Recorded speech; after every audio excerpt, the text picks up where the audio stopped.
5 years of elk hunting has come down to this: my first shot opportunity.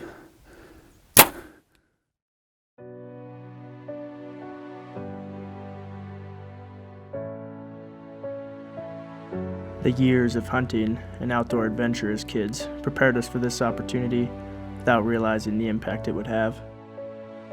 I started shooting my bow when I was 6, but didn't get into archery hunting until I was 18.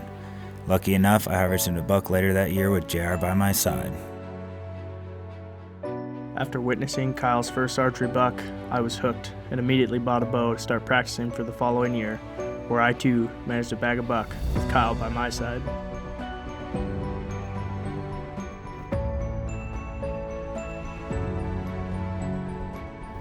Although we were successful whitetail hunters, we had yet to release an arrow on a bull elk. With anticipation for the upcoming season rising, we couldn't help but wonder, is this the year?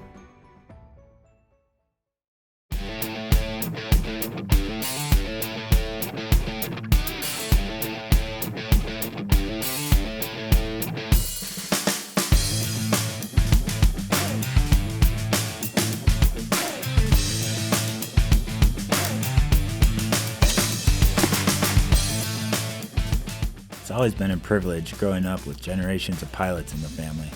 From trips to scenic tours, the plane has had many uses, but looking for elk has always been a favorite of mine.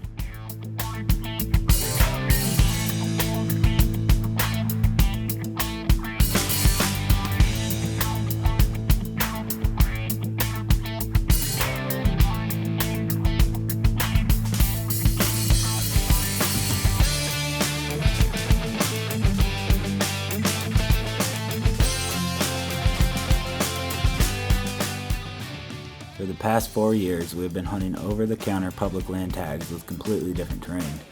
This year, however, we were able to draw tags in a unit where the majority of the land is privately owned.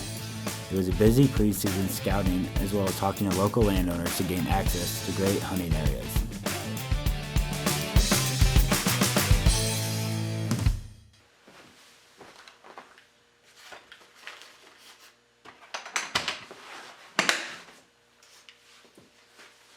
With the season right around the bend and all of our scouting efforts leaving us confident, all that was left was to pack the remainder of our gear, replace target-dulled broadheads with sharp ones, and get a good night's rest for the following day.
Even though we were hunting a less pressured area, we still had our share of issues to deal with, such as rifle cow hunts taking place during archery season, other hunters with access to the same lands, and the ongoing battle of elk on the wrong side of the fence.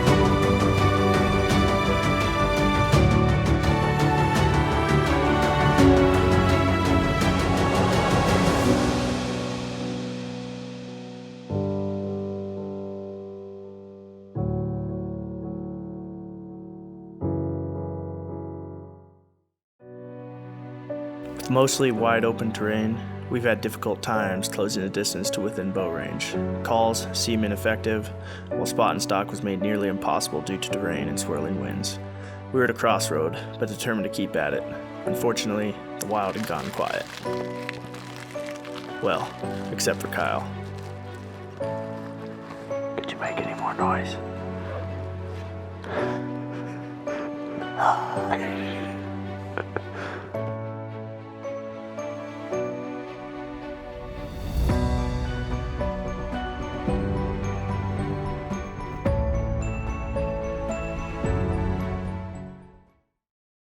Walking over across the top this morning, saw some bulls where we couldn't really get to them, so we figured we'd come check this draw out.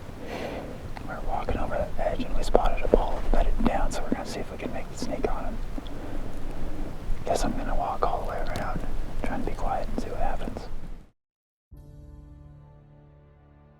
As I sit here in silence, watching Kyle make his approach on what could be his first bull elk, I can't help but reflect on a quote our former football coach once told us.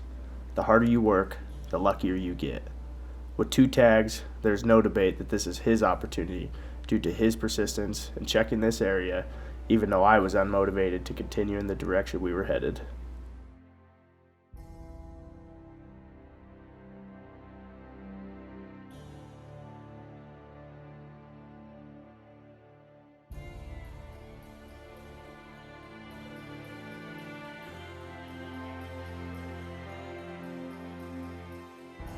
Cresting the hill, I could see the bull wasn't alone.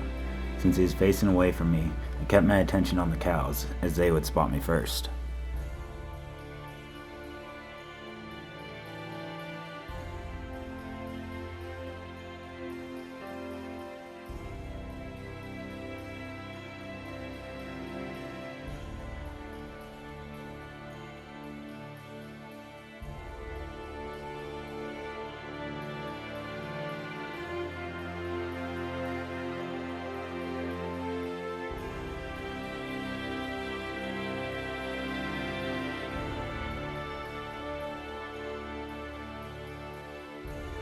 As I moved in closer, I sensed the cow's suspicion. Recognizing I didn't have much time before they'd spook, I settled in to take the shot. Having crept to 40 yards, the whole backside of the bull was now visible. I had the perfect shot window behind the shoulder. This was my opportunity.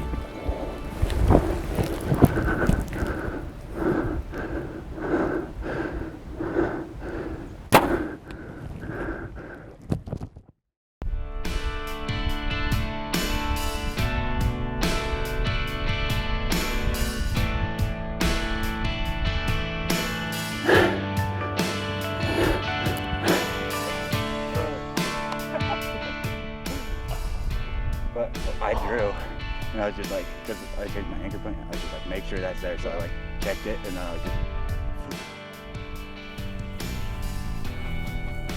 With a double lung shot, it was unbelievable to watch the elk expire within seconds, only 70 yards away. Jared and I walked over, Top decided to just put in a few miles, go over here a little ways, and then Jared wasn't sure how much more he wanted to walk.